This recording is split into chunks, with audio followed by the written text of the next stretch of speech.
The anthropologist has become so familiar with the diversity of ways in which different people behave in similar situations that he is not apt to be surprised by even the most exotic customs.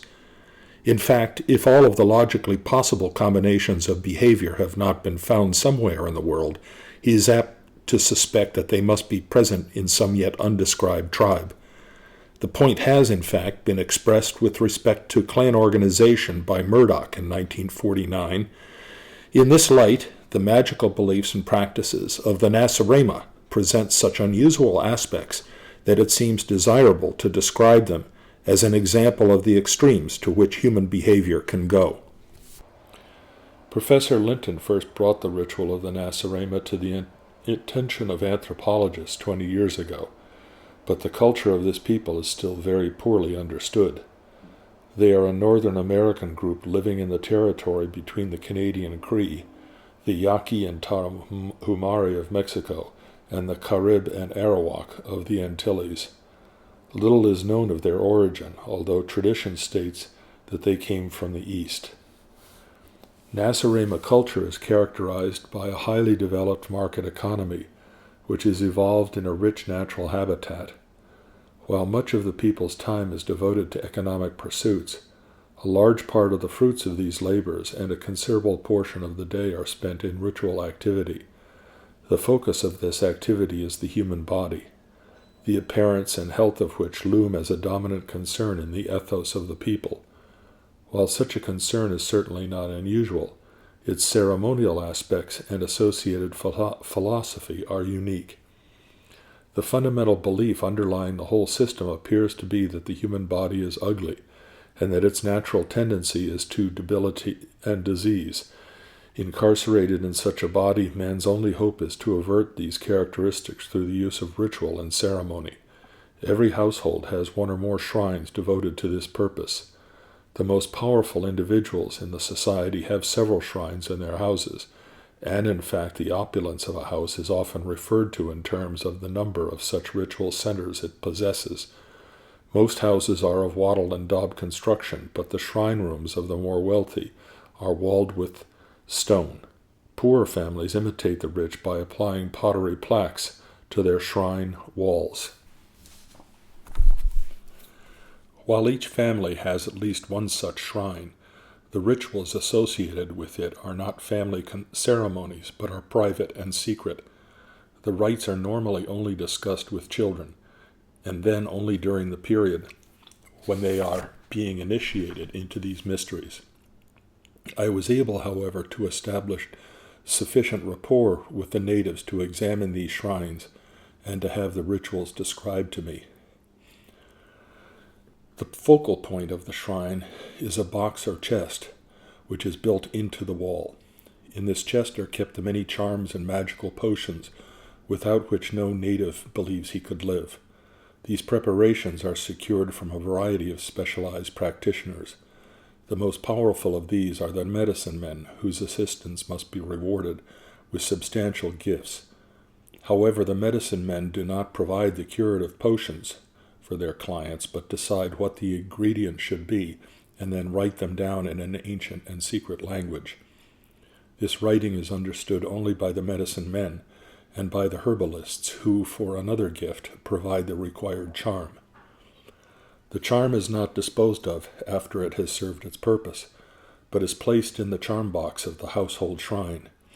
As these magical materials are specific for certain ills, and the real or imagined maladies of the people are many, the charm box is usually full to overflowing.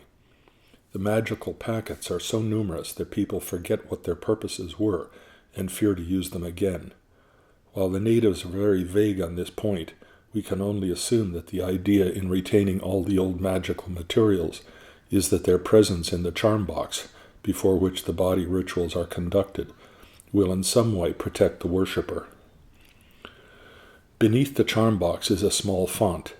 Each day every member of the family in succession enters the shrine room, bows his head before the charm box, mingles different sorts of holy water in the font, and proceeds with a brief rite of ablution.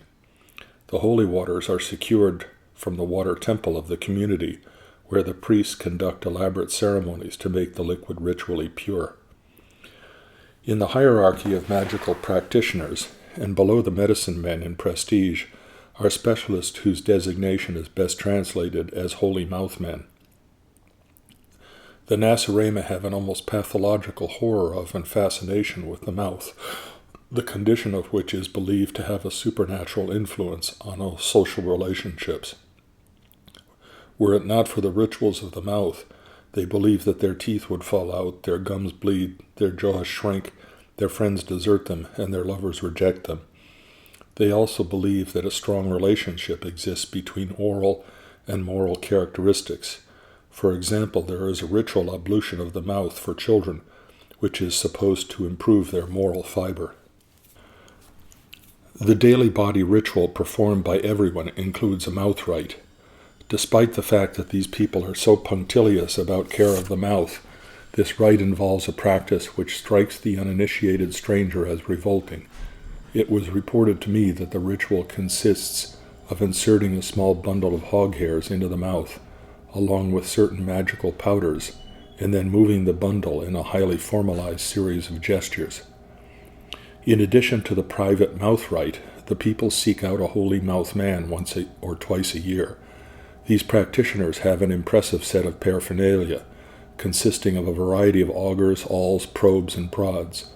The use of these objects in the exorcism of the evils of the mouth involves almost unbelievable ritual torture of the client.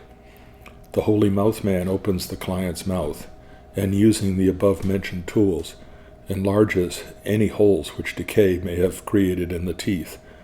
Magical materials are put into these holes. If there are no naturally occurring holes in the teeth, large sections of one or more teeth are gouged out so that the supernatural substance can be applied. In the client's view, the purpose of these ministrations is to arrest decay and to draw friends. The extremely sacred and traditional character of the rite is evident in the fact that the natives return to the holy mouth men year after year, despite the fact that their teeth continue to decay. It is to be hoped that, when a thorough study of the Nacirema is made, there will be careful inquiry into the personality structure of these people. One has but to watch the gleam in the eye of a holy mouth man as he jabs an awl into the exposed nerve, to suspect that a certain amount of sadism is involved.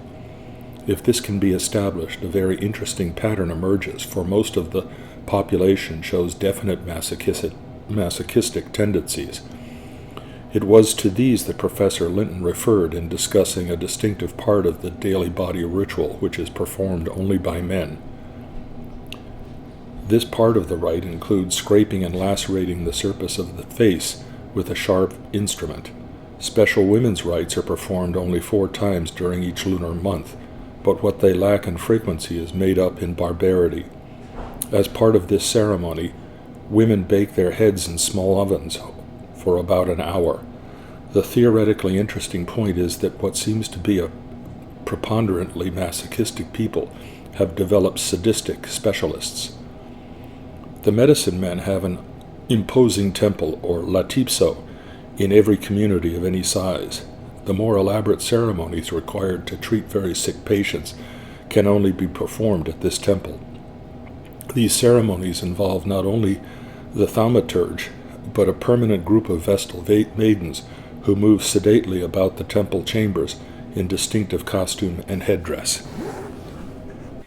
The latipso ceremonies are so harsh that it is phenomenal that a fair proportion of the really sick natives who enter the temple ever recover. Small children whose indoctrination is still incomplete have been known to resist attempts to take them to the temple because that is where you go to die. Despite this fact, sick adults are not only willing but eager to undergo the protracted ritual purification if they can afford to do so. No matter how ill the supplicant or how grave the emergency, the guardians of many temples will not admit a client if he cannot give a rich gift to the custodian, even after one has gained and survived the ceremonies. The guardians will not permit the neophyte to leave until he makes still another gift. The supplicant entering the temple is first stripped of all his or her clothes. In everyday life, the Nacirema avoids exposure of his body and its natural functions. Bathing in the excretory acts are performed only in the secrecy of the household shrine, where they are ritualized as part of the body rites. A psychological shock results from the fact that body secrecy is suddenly lost upon entry into the Latipso. A man whose own wife has never seen him in the excretory act suddenly finds himself naked and assisted by a Vestal maiden while he performs his natural functions into a sacred vessel.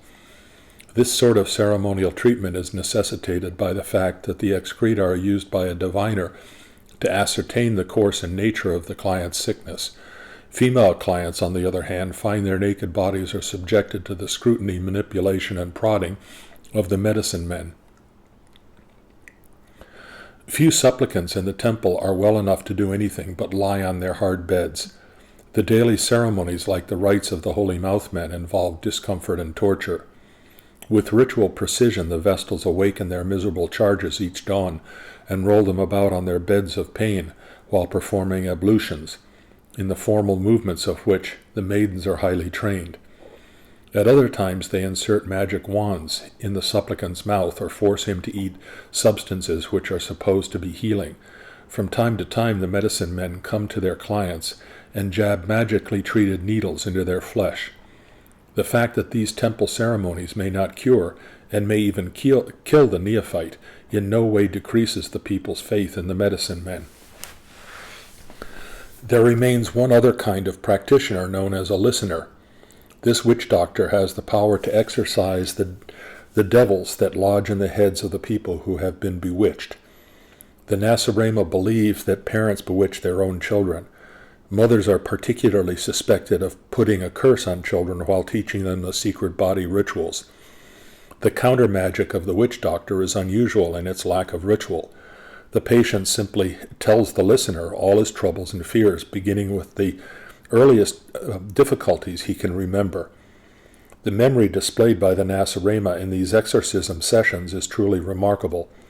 It is not uncommon for the patient to bemoan the rejection he felt upon being weaned as a babe, and a few individuals even see their troubles going back to the traumatic effects of their own birth. In conclusion, mention must be made of certain practices which have their base in native aesthetics, but which depend upon the pervasive aversion to the natural body and its functions. There are ritual fasts to make fat people thin, and ceremonial feasts to make thin people fat. Still other rites are used to make women's breasts larger if they are small, and smaller if they are large. General dissatisfaction with breast shape is symbolized in the fact that the ideal form is virtually outside the range of human variation. A few women, afflicted with almost inhuman hypermammary development, are so idolized that they make a handsome living by simply going from village to village and permitting the natives to stare at them for a fee. Reference has already been made to the fact that excretory functions are ritualized, routinized, and relegated to secrecy. Natural reproductive functions are similarly distorted. Intercourse is taboo as a topic and scheduled as an act. Efforts are made to avoid pregnancy by the use of magical materials or by limiting intercourse to certain phases of the moon. Conception is actually very infrequent. When pregnant, women dress so as to hide their condition. Parturition takes place in secret without friends or relatives to assist, and the majority of women do not nurse their infants. Our review of the ritual life of the Nacirema has certainly shown them to be a magic-ridden people. It is hard to understand how they have managed to exist so long under the burdens which they have imposed upon themselves. But even such exotic customs as these take on real meaning when they are viewed with the insight provided by Malinowski when he wrote in 1948, and I quote, "Looking from far and above, from our high places of safety in the developed civilization, it is easy to see all the crudity and irrelevance of magic. But without its power and guidance, early man could not have mastered his practical difficulties, as he has done, nor could man have advanced to the higher stages of civilization."